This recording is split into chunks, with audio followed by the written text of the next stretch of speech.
You are now watching The Lone Blown. Blown! Yo, what's poppin' YouTube? You're back here at The Lone Blown. Thanks so much for stopping by. And today we're going to be going over Zoroark and Greninja-GX with the new Hydreigon from Darkness Ablaze. So you might be wondering, why am I going over a deck that is kind of like a different dark deck than Eternatus VMAX? Isn't that deck strictly better?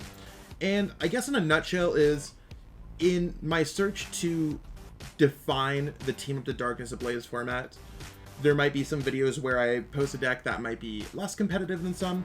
This deck might have more potential, or it might be interesting content that will reveal more findings about the format. So I guess what I'm saying is, make a decision on your own if you think that this deck is viable. Make a decision if you think that this content is relevant towards your testing.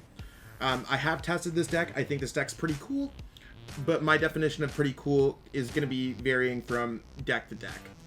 So overall, what this deck aims to do is use Greninja and Zoroark-GX, which is massively popular in our expanded format because of its Dark Pulse attack, break that with Hydreigon's Dark Squall ability to attach as many dark energies as we can from our hand, breaking that aspect of the game. And then really just having this big deck where you attach a bunch of energies, you attack hopefully quickly, and continuously see success. We do have copies of the translations in the links in the description. Check that out. There's also a written copy of the deck list, my social links, shout out to my coaching. Totally check all that out by going show description, show more. And I totally appreciate all of y'all doing that. Be sure to subscribe to the channel if you haven't already. Give this video a like and let me know how you feel in the comments. And away we go. So starting off, we have 3 copies here of Greninja and Zoroark-GX. So a card that really hasn't seen success in Standard because it's often just missing something where you can't get Dark Pulse off quick enough. We don't have Dark Patch. It's been missing key cards, and that's why it sees success in Expanded, because Expanded, you can have all these great cards. But in Standard, we gained Hydreigon into this deck. Our goal is basically, you power up as many energies as you can in play, attack with Dark Pulse for as much damage as you can in play. This allows us to reach new numbers that Eternatus can't. This is one of the decks that gets past the first gatekeeping rule. Can you knock out a 340 HP VMAX? While it might be difficult, it is totally possible for this deck to do so. We have 3 copies of the new Hydreigon from Darkness Ablaze. So this is very similar to Blastoise from Boundaries Cross, or the one that people play with Archie's Ace in the Hole. It has the ability Dark Squall, so as often as you like during your turn, you may attach a dark energy card from your hand to your Pokemon. Doesn't have to be on the bench, doesn't necessarily have to be a dark Pokemon. You can just power things up very quickly with this. Now, it is a stage 2 Pokemon, which makes it a little bit difficult to set up compared to some, but the advantage is Dark Squall, you can attach dark energies as often as you like to anyone. That works really well with Greninja Zoroark-GX because we kind of can infinitely power it up, and we won't be wasting resources once we get our Rare Candy into a Hydreigon. We play 3 copies of Deino, because Deino is the only Deino that we have in our formats. So just the new one from Darkness Ablaze doing 10 damage. Got 4 copies of Jirachi. The reason why we play 4 copies of Jirachi is in most Rare Candy decks, we want to find ways to search out rare candies. Jirachi allows us to search out rare candies with a Stellar Wish by looking at the top 5 cards to grab an item card. So it makes the deck a little bit more consistent. It is difficult to power up a Hydreigon by getting a rare candy, getting the Deino. This helps us get the missing pieces out of the way. Another cool card that allows us to get this deck set up is Crobat V coming out of Darkness Ablaze. So the Crobat V will allow us to draw more cards in our hand. We typically want to be playing that card to search for a rare candy, or we want to be playing it after we have the rare candy because we can attach a bunch of energies, lowering our hand size, and using Night Assist to draw until we have up to 6 cards in our hands. We also have a Dedenne-GX in this deck. The reason why we have a Dedenne-GX and a Crobat is because you can only use one Night Assist per turn, and you could use Dead Change as well. So if we are really digging, we could use both in the same turn. And sometimes you want to be discarding cards to get clutter out of your hands, and other times you're going to want to be holding on to your resources.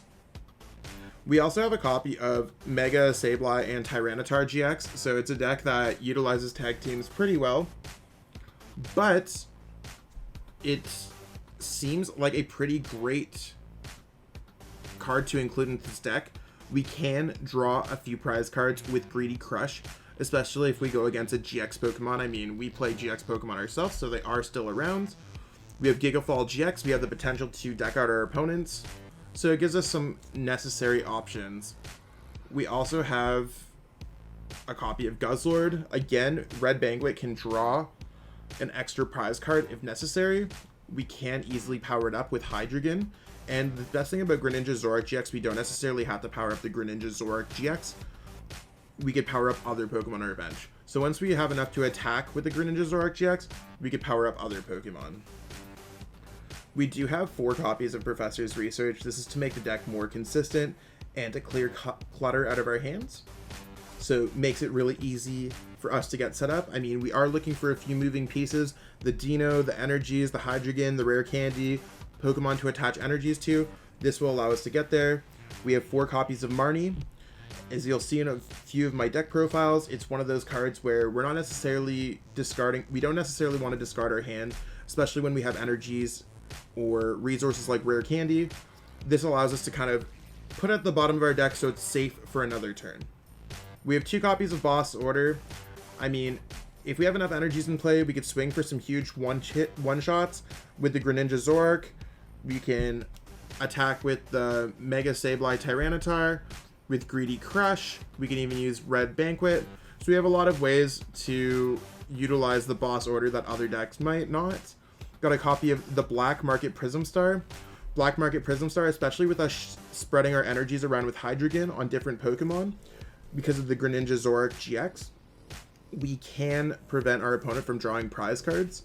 This deck might also want to see a Chaotic Swell as well to bait out our opponent's Stadium card and then play our own Black Market Prism Star. So it would be pretty interesting. I have 4 copies of Quick Ball here.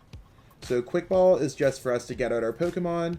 I've already explained that we need to have Dinos out, so that's going to help us get our Dinos. It could also help us get Jirachi, our consistency crutch, the Dedenne, Crobat. There's a lot of basic Pokemon in this deck, so that would be really helpful. We have 4 copies of Pokemon Communication. We do need this many copies of Pokemon Communication because we are searching for evolution Pokemon and other types of Pokemon. So with the very limited amount of evolution Pokemon that we have, we'd either want to go with a Pokeball engine, or we'd want to be going with Evolution Incense or Pokemon Communication. Here, since we have 3, 6, 9, 13, 14, 15, 16, 17, we meet the threshold of Pokemon Communication is okay. So we will totally utilize that just so that we have a good mix of searching out our Pokemon.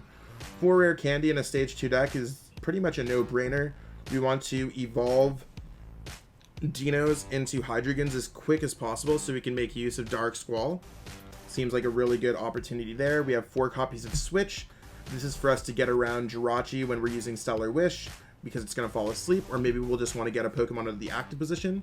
We do have 1 copy of Reset Stamp if we want to ruin our opponent's hand, if after they've drawn some prize cards. I mean, these Pokemon are worth 3 prize cards. Got a good mix here, so we could probably get our opponent to a low hand size.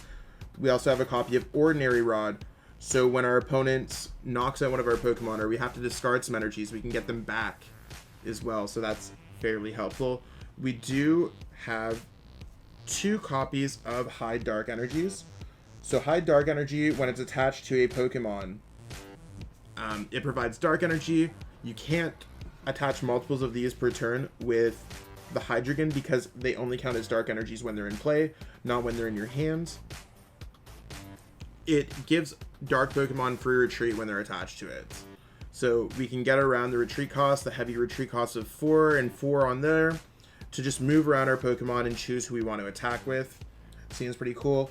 And then we have 1, 2, 3, 4, 5, 6, 7, 8, 9, 10, 11, 12 basic Dark Energies. And the reason why we play 12 basic Dark Energies is so that we can power up with Dark Squall, and we could hit some damage caps with Greninja Zoroark. Since it's doing 30 plus 30, and we have 14 energies. 10 energies alone is 330. 11 energies in play is 360 damage. So that gives us wiggle room of 3, but again, they don't need to be attached to one Pokemon. Like other decks, like the Scorch VMAX deck, it can be attached to various Pokemon. The biggest downside about this deck is it's a 250 HP 3 prize card Pokemon in a format that has 340 HP 3 prize card Pokemon. So a little bit of the power creep is messing with the HP there, but not necessarily with the damage cap. Can this deck see success? I mean, only time will tell. It is a Sage 2 deck, which might lead to some difficulties. But give the deck a whirl yourself. Let me know how you feel about it in the comments below. Be totally open to hear what you got going on there. And let's see how this deck performs. Really hope that you enjoyed watching that video. I totally enjoyed making it. If you enjoyed it, be sure to like the video, share the video with everyone that you know, and subscribe to the channel as well. Totally appreciate all the support. We got a lot of cool things happening on the channel, so stay tuned for more. Be sure to check out the social links in the description. Thanks and have yourself a great one.